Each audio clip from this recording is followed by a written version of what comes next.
Salam Patriot di Suara Patriot bersama Chandra Tua. Saudaraku yang saya cintai.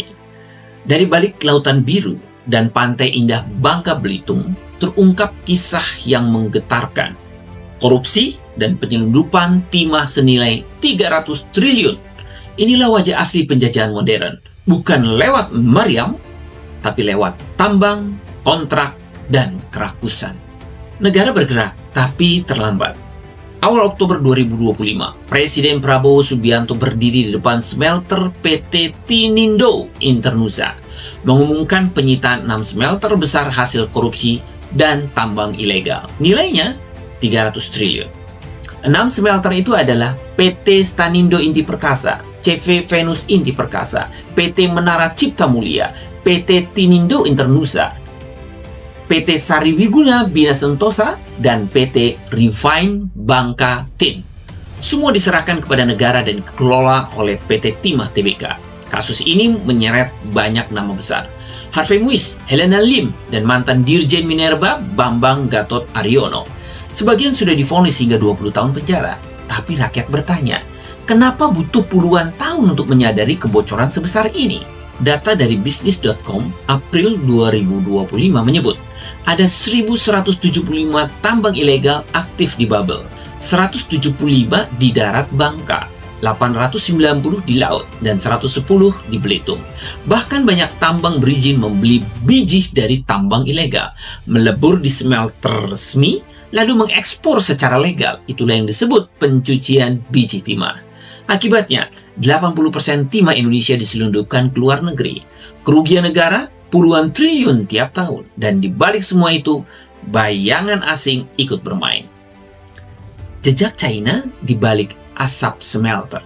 Smelter besar seperti PT Refine Bangka Tin, RBT, diketahui mengekspor timah berkadar tinggi 99,9% ke China. Hubungannya dua arah. Mereka bukan hanya menjual timah ke China, tapi juga mengimpor peralatan dan bahan baku dari sana, menurut BPS Babel. Dari Januari hingga Agustus 2025, ekspor timah Babel ke China mencapai 257 juta dolar, sekitar 25% dari total ekspor. Sisanya ke Singapura, Korea Selatan, India, dan Belanda. Artinya, hampir seluruh napas ekonomi timah Babel bergantung pada negeri komunis itu. Dan di saat yang sama, investor baru asal China seperti PT Tongfan masuk dengan proyek smelter 2 triliun rupiah di Bangka Tengah. Katanya hilirisasi. Tapi pengamat menilai ini bisa jadi pintu masuk legal bagi timah ilegal. Warisan izin yang tak bertanggung jawab setelah reformasi, izin tambang diserahkan ke daerah. Akibatnya, izin dikeluarkan seenaknya. Tambang rakyat berubah jadi tambang mafia. Walhi Babel menyebut, desentralisasi tanpa pengawasan adalah pintu lahirnya tambang inkonvensional yang merusak laut, hutan, dan pesisir. Kini ribuan lubang menganga di tanah Bangka, bekas tambang tanpa reklamasi, sementara nelayan kehilangan lautnya. Tapi keberhasilan sejati hanya akan datang jika sapunya juga bersih. Prabowo benar saat berkata, ratusan triliun bisa kita selamatkan untuk rakyat. Namun, tanpa integritas aparat, semua hanya akan jadi sandiwara baru. Kejagung, Bea Cukai, dan ESDM harus memastikan tak ada lagi pencucian timah lewat investasi asing atau izin lokal. Pesan untuk para pemimpin dan publik figur Indonesia, saudara-saudaraku. Hari ini banyak tokoh dan pejabat di negeri ini terlalu mudah memuji China.